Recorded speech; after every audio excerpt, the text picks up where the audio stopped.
Louvado seja nosso Senhor Jesus Cristo. Meu nome é irmã Maria Ana, eu sou aqui do Mosteiro Santa Teresa, aqui na Arquidiocese de São Paulo. E para começar, eu queria falar um pouco sobre a figura de São José como patrono da Ordem do Carmelo. Eu penso que para poder entender a importância de São José na Ordem do Carmelo, a gente tem que partir, antes de tudo, de um pressuposto bíblico e através do imaginário da tradição hebraica, a tradição dos antigos sábios. Por que eu estou dizendo isso, né? Quando eu estava refletindo, rezando sobre o tema, eu comecei a pensar justamente naquela frase da Santa Madre no Livro da Vida, em que ela vai elucidar com grande sabedoria, com grande profundidade, que a instrução é muito boa, porque ensina aos que pouco sabemos e nos dá a luz, para que, chegando às verdades da Sagrada Escritura, façamos o que devemos, de devoções tolas, livre-nos Deus.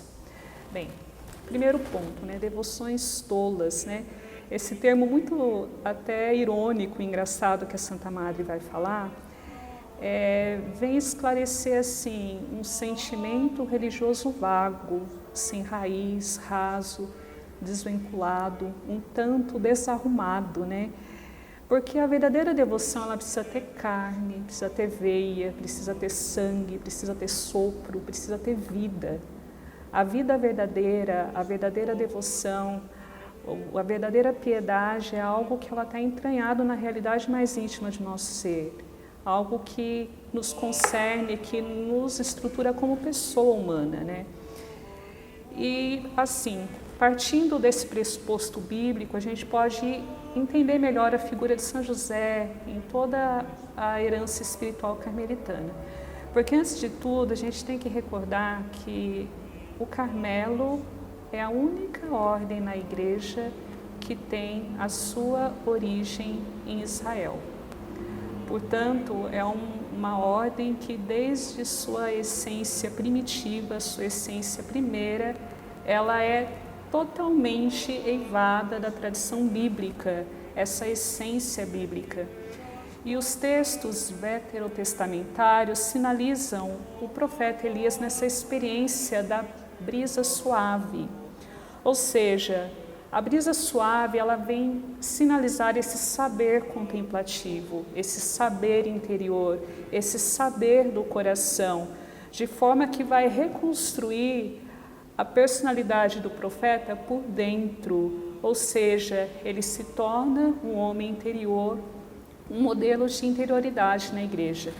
A gente vê que na tradição monástica, sobretudo, Elias é sempre lembrado pelos padres da Igreja como modelo de monge, como um modelo daquele homem de Deus que vive a partir do silêncio, da solidão, a sua solidão no coração, a sua interioridade rica de presença, interioridade rica da perspectiva de Deus.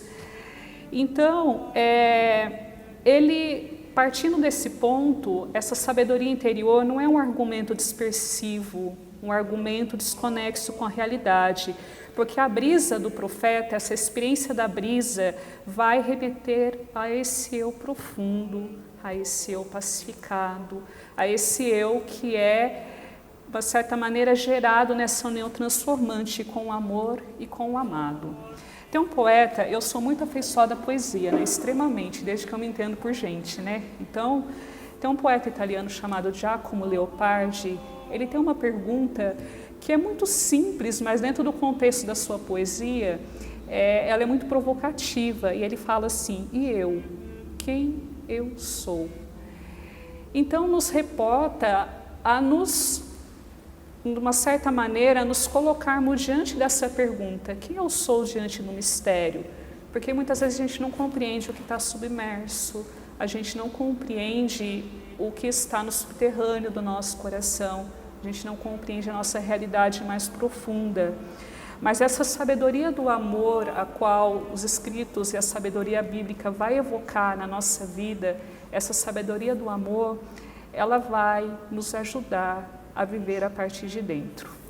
E essa é a grande genialidade da figura de São José, né? A descoberta que a Santa Madre Teresa vai fazer dele. Porque São José ele vai se formular e vai principiar a partir desse dado bíblico. Ele era um homem justo. O justo, no grego, é uma palavra muito interessante, é dikaios. E essa palavra dikaios no grego, ela tem uma ambivalência, porque ao mesmo tempo que vai designar como um homem simples e virtuoso, vai também reportar a um homem, uma pessoa de uma virtude eminente, uma pessoa santa, né? Uma pessoa virtude eminente. No profeta Isaías, nós vamos ver aquele texto tão bonito que fala: o Senhor é santo, santo, santo, santo, né? Senhor Deus do universo. E uma vez eu vi uma explicação de um monge que me chamou muito a atenção, porque nos reporta ao conceito primitivo da santidade, né? Quando falando da justiça em São José, vai assim nos reportar esse conceito da santidade na Sagrada Escritura. O homem santo, a palavra santo no hebraico ela é kadosh, uma santidade que se designa a Deus. Então a santidade que reporta o homem, o Deus, o santo, o kadosh, é aquele separado, não aquele separado que é alienado, que ele é disperso da presença do seu povo, mas aquele que possui uma grandeza, uma eminência sobrenatural, né? Então o santo, a santidade do homem, no caso, é aquele que é separado do seu povo, mas não como uma pessoa, como eu falei, alheia, mas é uma pessoa de virtude eminente, diferenciada, unificada por dentro, unificada no coração. Então a santidade de José vem se reportar, antes de tudo, a essa experiência contemplativa, como ele era por dentro, a sua pacificação, a sua virtude contemplativa, o seu olhar interior, o olhar da sabedoria de amor, que São João da Cruz tanto fala, né? Então, os gregos falavam, né, que uma pessoa unificada ela era monótropos, né, que era inteiramente unificado, que vivia sob a justa medida, que vivia sob o equilíbrio. Então, pensar São José dentro da tradição bíblica é justamente entender que cada palavra da Escritura ela tem uma densidade muito mais profunda do que a gente pode compreender num primeiro olhar. E muitas vezes a sua linguagem original vai designar uma sabedoria muito mais abrangente do que aquilo que a gente pode ver. Então a santidade de São José é aquele homem diferenciado. Nós não inventamos nada sobre São José, né? Se fala tão pouco sobre ele na Sagrada Escritura, mas não quer dizer que a gente faça invenção sobre a figura de São José. As parcas referências bíblicas vão nos levar, vão nos direcionar ao sentido da letra. Aquilo que pouco se diz dele, como eu falei, essa densidade da letra. A palavra é muito mais profunda do que a gente possa imaginar ou prever num primeiro olhar. Então a gente tem que contextualizar São José dentro de toda a história de Israel, dentro de toda a história da salvação. Uma vez eu li um livro muito bonito, ele chamado O Amor às Letras e o Desejo de Deus. Esse livro ele foi indicado pelo Papa Bento XVI durante uma conferência muito famosa que ele fez no Colégio dos Bernardinos em Paris, na França. Foi um grande discurso do Papa. E ele falava que os monges medievais, a partir da letra, acediam ao desejo de Deus, ou seja, na meditação das Escrituras, às vezes ali nas parcas referências das poucas letras, daquele pequeno trecho bíblico que o monge se punha a meditar, ele era levado até, transportado até as realidades últimas pela contemplação do mistério que está contido na letra. Então, quando a Santa Madre fala de devoções tolas, não é que ela está usurpando, né, um devocionismo, a piedade, mas ela queria a nossa piedade centrada, sobretudo, no amor às Escrituras. Então, a gente vê a figura de São José, aquele homem justo que vive da Torá, um homem sapiencial, um homem não moralista, né, mas um homem que vive dessa sapiência interior, não amontoado de regras e mandamentos, de legalismos, não tanto isso, mas ele principia o seu gesto interior com a sabedoria do coração com a educação dos sentimentos, com a educação dos afetos, com a educação do seu interior, né? Então ele silenciava, ele era taciturno, né? Ele não era levado ao acerbo de normas, né? Mas ele tinha aquela santidade contemplativa. Então, pensar a figura de São José como um homem justo das Escrituras é levar, é transportar quem era o justo na Bíblia, como era o homem que vivia segundo os mandamentos de Deus. Porque na Torá, sobretudo no livro do Deuteronômio Levítico, o justo, a palavra justo, é aplicado a um sentido de pesos e medidas, ou seja, a ideia do equilíbrio. Ou seja, São José possui esse equilíbrio interior. Então, quando fala que a acepção do justo bíblico, ele vem eivado de toda essa ramificação de significações, né, que nos transportam a esse mais profundo. O amor da letra, aquilo que eu falava daquele livro do monge cisterciense Dom Jean Leclerc, o amor da letra nos leva ao desejo de Deus, ao desejo do céu, porque a Escritura, através da meditação dela, nos transporta a esse olhar contemplativo, essa ideia interior da pessoa pacificada. Então, essa justiça em São José me faz pensar assim, muito nos conceitos, na biografia da própria vida e da própria história dele. Ele conhece o cansaço, ele conhece o exílio, o deserto, as privações, a noite escura da alma. Tem um poeta chamado Rainer Maria Rilke, um alemão, tem um trecho poético muito bonito que diz assim: muitos querem florescer, e florescer é ser belo. Mas nós queremos amadurecer e para isso nos abrimos à escuridão e ao sofrimento. Então, o florescer, né, é ser belo, ser visto pelos outros, mas o amadurecer é abrir à escuridão, ao trabalho, ao sofrimento. É um gesto que nos coloca no centro da noite, né, das nossas noites afetivas, né, no drama emocional, nas intempéries do coração. Então, São José conheceu esses eventos na vida dele. O evento, por exemplo, na fuga para o Egito, né, ele viveu a experiência do deserto. Nós, recentemente, aqui tivemos uma irmã nossa que viveu um tempo no Egito, em plena região desértica, né? E assim, eu gosto muito de perguntar como que é viver no lugar desse, né? A experiência do deserto, da solidão, da inclemência do tempo, né? Um lugar totalmente ermo, um lugar árido, né? Então, pensar São José nessas realidades de sacrifício também. E foi assim que foi se dando a maturação da alma, né? Como eu falava do poema, né? Amadurecer é aquele que se abre também à escuridão e ao sofrimento. Não só o florescer, né? Florescer é aparecer-se diante dos outros, mas muitas vezes com uma face superficial. Mas a face profunda, ela é gerada em nós através desses momentos de noite, né? Isso vai nos transformando, vai nos levando a Deus, nessa união transformante de amor. São João da Cruz fala muito bonito de tudo isso, né?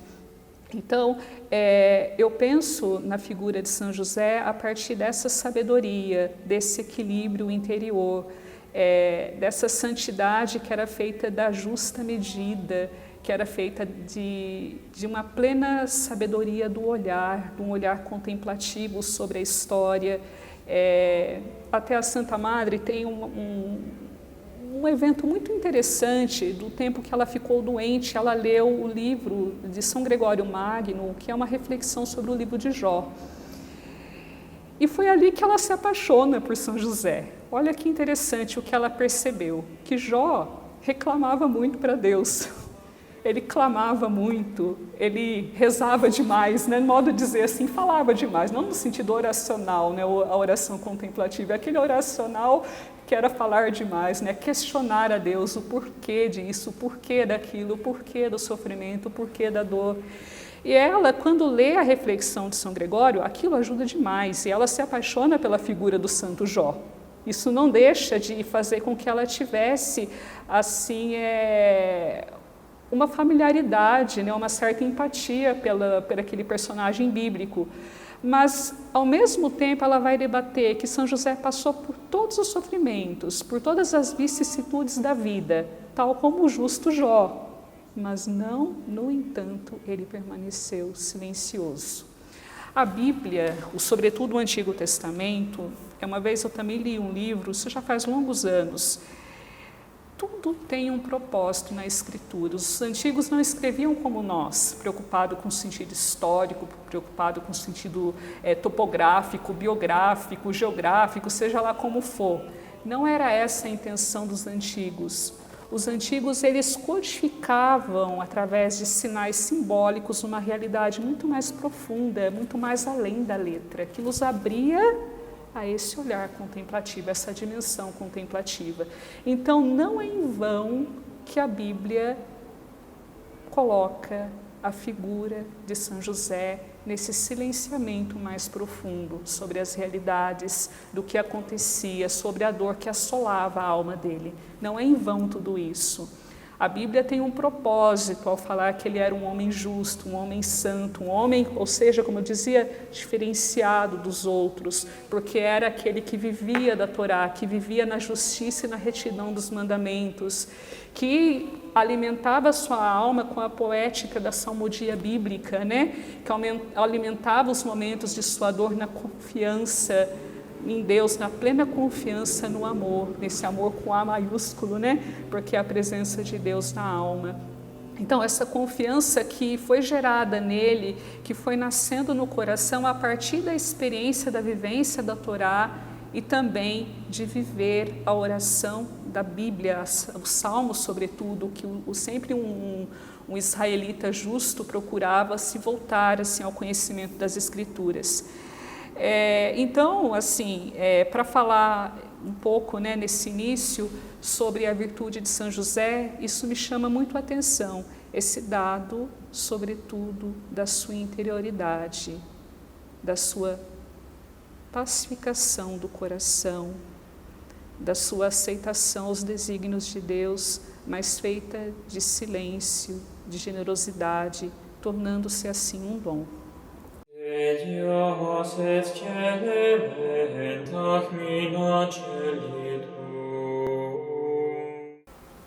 Recordar a figura de São José na vida do Carmelo, não tem como falar disso sem voltar o olhar do interior para nossa Santa Mãe Teresa de Jesus, nossa Santa Madre.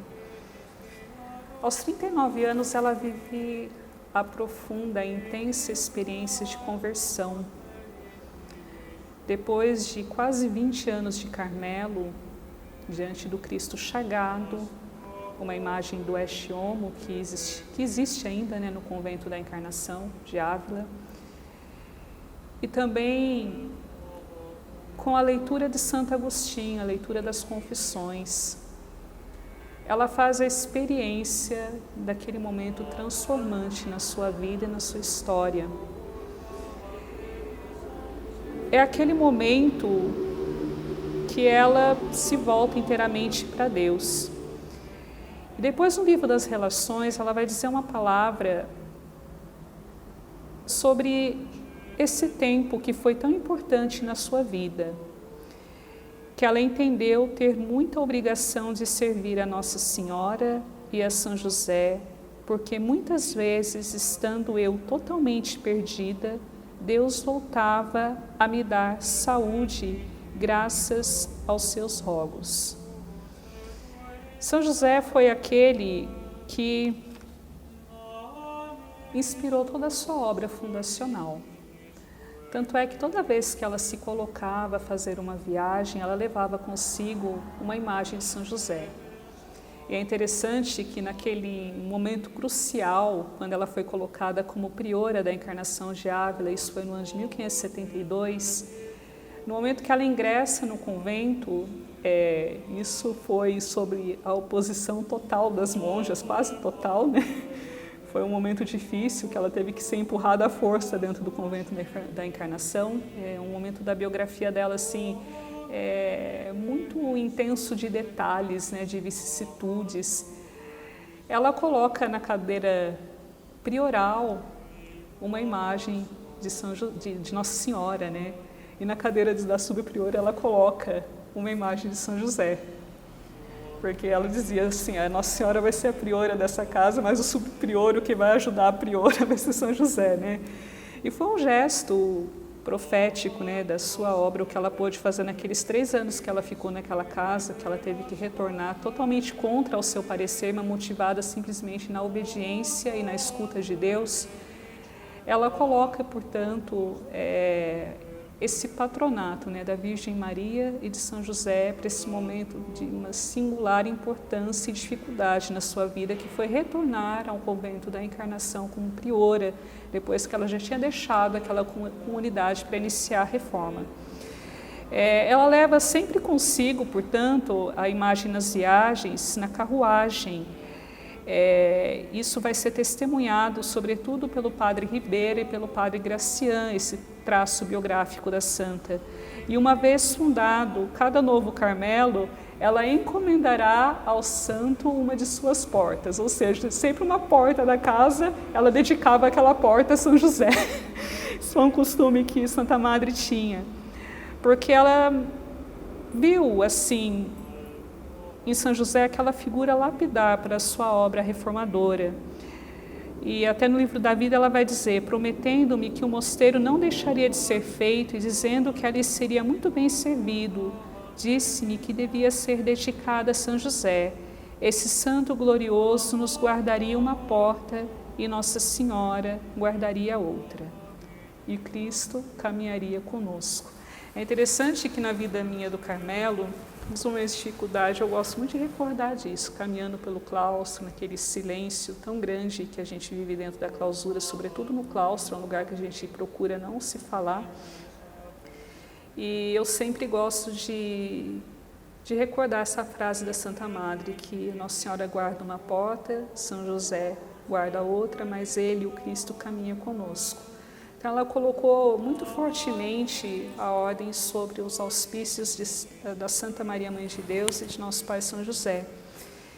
E ela, assim, acudia sempre São José nas suas necessidades espirituais, nas suas necessidades materiais. Isso foi um dado muito forte, né? Então, no Carmelo, a gente vê que ainda há uma tradição muito concreta nesse sentido, de rezar São José pedindo boas vocações para o mosteiro. Eu me recordo de um dado no tempo da fundação deste convento, na verdade foi a reforma do antigo recolhimento Santa Teresa. E quando a nossa madre fundadora chega até o recolhimento, que é até muito próximo à igreja ali da Venerável Ordem do Carmo, naquele tempo ficava muito próximo a igreja ao recolhimento Santa Teresa, no momento que ela chega até aquela comunidade, ela confia inteiramente a sua missão, a sua obra de reformadora do recolhimento a São José. E foi uma época muito difícil, porque tinha 25 recolhidas, e com a chegada da Madre foram todas embora. Não permaneceu somente nenhuma, né? Só permaneceu as doentes e uma jovem que era praticamente adolescente, ainda ficou na comunidade, mas as que eram recolhidas mesmo, que estavam ali na ativa dos trabalhos da casa, todas foram embora e deixaram a nossa Madre Fundadora sozinha. Então a reforma foi assim, na verdade foi demolir um processo anterior, né? Não por vontade dela, mas Deus permitiu que se demolisse um processo interior para que ela pudesse implantar algo novo. E ela rezou muito a São José. Durante um ano não aparecia vocações. Então foi uma oração muito intensa, foram várias novenas e aquela confiança irrestrita mesmo na figura do santo. E um ano depois chega uma jovem do Rio Grande do Sul. Somente um ano depois dela iniciar a obra, que aparece uma jovem que vai ingressar para fazer o tempo de noviciado e depois os votos, né, que foi uma figura fundamental, essa irmã, na história do nosso convento. E a gente tem uma imagem de São José muito antiga aqui, que foi fruto assim do trabalho das recolhidas. Dizem que essa imagem foi confeccionada por elas mesmas. É uma imagem muito bonita e muito antiga, eu acredito que tenha mais de 300 anos, pelo estilo artístico que se pressupõe. Pessoas entendidas em arte sacra já dataram essa imagem por volta do século no fim do século XVII, uma imagem muito antiga mesmo. E tem até um dado interessante na história do nosso convento, que São José ficava numa edificação que tem na área externa ao mosteiro, né? Uma parte próxima à lavanderia. E teve uma noite que entrou um ladrão e roubou o São José. E foi na época, isso foi na década de 80 que tudo isso aconteceu, dá para se perceber muito grande o amor das irmãs assim, pela figura do santo, né? Essa imagem que para elas consideravam uma imagem milagrosa, porque veio do recolhimento, que atraiu muitas graças, atraiu vocação. Nossa fundadora rezava ali, alcançava a graça de entrarem moças, de ver o convento povoado, na época que todas ficaram tuberculosas, e no início da fundação ela confiou o convento a São José diante daquela imagem, e depois as irmãs conseguiram se curar naquela época que a tuberculose era uma situação tão complexa. E de repente chega um dia que a imagem é roubada. Só que ela é tão pesada que o ladrão não conseguiu levar, né? E aí voltaram, as irmãs encontraram depois a imagem em cima do telhado, o operário foi e colocou no mesmo lugar. E tinha uma irmã velhinha que era engraçada, ela ficava na janela a noite inteira com o nariz colado, assim, na gradezinha da janela, olhando a noite inteira a imagem de São José. Só que ela cochilava, né? Lógico que ela não ia aguentar. Aí as irmãs davam risada, né? Que por amor de São José ela acordava todo dia até com o nariz espremido, de ficar a noite inteira lá olhando, lá com medo de que roubasse São José, né? Então, assim, eu sempre achei muito bonito na vida, na história do Carmelo, esse amor simples que as irmãs dedicam ao santo, mas cheio de ternura, cheio de devoção, nas festas dele, todo aquele carinho em preparar a Santa Missa, em ornamentar o altar, de procurar as melhores alfaias, o melhor paramento, de honrar com os melhores cantos, uma liturgia bem rezada, um dia assim de muita festa entre nós. E assim, de ver essa confiança filial que cada uma tributa ao santo. É uma coisa que está na carne da Carmelita, né? É um amor incondicional, uma confiança incondicional na intercessão do santo junto de Deus. E elas se confiam muito a ele, né? E assim, é incrível que situações mais complexas se resolvem pela intercessão do santo. Quantas vezes, né, a situação difícil da vida, situação de saúde, situação que, humanamente falando, poderia se pensar numa situação insolúvel, mas com a intercessão do santo, quantas coisas são resolvidas pela graça de Deus. Então eu vejo esse afeto muito grande que a Carmelita tributa à figura de São José. Nas quartas-feiras, nós fazemos sempre uma procissão até um oratório, nós rezamos a ladainha São José, se canta um canto a São José, mas é feito aquilo com uma ternura e com uma devoção tão terna, tão segura, tão assim entranhável, de que a graça de Deus acontece pelas mãos dele, que ele é o verdadeiro guardião do Carmelo, que eu posso dizer, é algo que me impressiona muito, sempre me impressionou muito. Infelizmente, nas paróquias, às vezes nós não somos assim educadas para essa realidade de uma devoção a São José, aos santos, de uma maneira assim mais consciente, né? Mas no Carmelo eu encontrei isso, esse afeto inteiramente voltado ao santo e aquela certeza de que ele cuida da vida da Carmelita. Tudo e qualquer graça que tenha que se pedir, você vai ver no lábio das irmãs quase unanimidade de confiar aquilo a São José. E isso é uma herança que nós temos como Carmelita de Nossa Santa Maria Teresa de Jesus. É certo, né, que desde o século XIV, São José é patrono da Ordem do Carmelo, né? Existia um abade beneditino, é um escrito que tem uma referência única na Idade Média, de que foram os carmelitas que trouxeram do Monte Carmelo a devoção a São José para a Igreja Latina. Isso é uma referência de um abade beneditino da Idade Média. Não há uma outra referência nesse sentido em nenhum outro lugar que se foi encontrado até então. Então, desde o século 14, a Ordem do Carmo tem São José como padroeiro, tem aquela devoção toda filial à figura de São José. Isso foi muito forte, muito rico também dentro das outras ordens religiosas, sobretudo as ordens mendicantes e nos franciscanos, através de São Bernardino de Sena, de São Boaventura, dos discípulos de São Boaventura, porque não era muito comum se falar de São José na história da Igreja. Não era muito comum se voltar a ele, nesse sentido todo afetivo, nessa confiança incondicional no seu auxílio junto de Deus. Tanto é que Santo Tomás cita ele uma única vez da Suma Teológica, dizem assim os estudiosos, né, da Suma Teológica. E Santo Agostinho vai falar por alto, assim como São Jerônimo, São João Crisóstomo, mas ele é praticamente um continente esquecido durante quase 1500 anos, né? Mais de 1000 anos, poucos se falavam de São José. E a Ordem do Carmelo teve esse papel singularíssimo, né, na devoção a São José.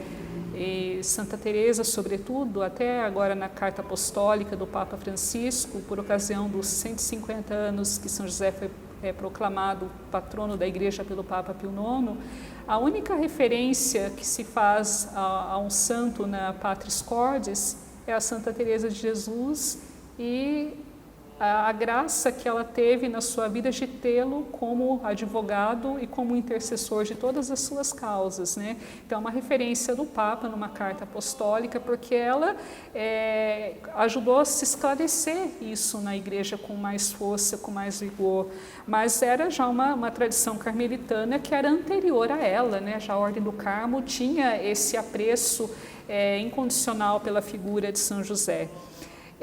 Lembremos que em toda a França, né, somente no século XVII, com a fundação do Carmelo na França por Ana de Jesus e a Beata Ana de São Bartolomeu, foi a primeira vez que se teve uma igreja dedicada a São José na França. Depois de quase 1500 anos de cristianismo, foi a Igreja do Carmelo de Pontoise, na França, né, que é um Carmelo próximo na periferia de Paris, né. Esse Carmelo, que foi fundado pela Beata Ana de São Bartolomeu, teve então essa importância extraordinária na história da Igreja francesa de ter a primeira igreja dedicada a São José. Então, a vida da Carmelita, a vida do Carmelita, ela está muito entranhada assim naquele homem todo de Deus, todo contemplativo, esse homem moderado, como dizia a tradição latina antiga, que era reto, que era fiel. Toda a nossa vida carmelitana é pautada por essa experiência de olhar para ele, né? Para olhar para São José.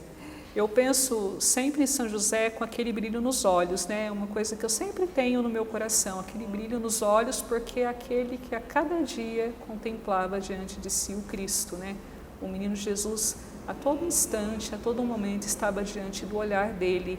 Então, ele tinha esse olhar interior purificado, transformado por Deus, porque ele tinha o menino Jesus diante do olhar dele a todo momento. E nós, como contemplativas, que temos que ter sempre o Senhor também diante dos nossos olhos, né? Dos olhos do nosso coração. Santa Madre fala muito isso, fitai, olhai o vosso esposo. Mas quem antes de nós fez isso? Foi São José. Olhai para Cristo. Ela torna e retorna a falar desse tema, o quanto é importante nós olharmos para Jesus, nós olharmos para Cristo. Então, antes de nós, isso foi feito por São José.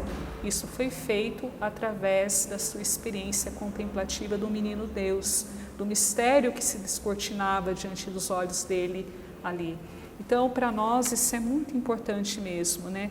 E nos ajuda muito a viver a nossa dimensão contemplativa da vida carmelitana, porque ele foi, sobretudo, o primeiro contemplativo.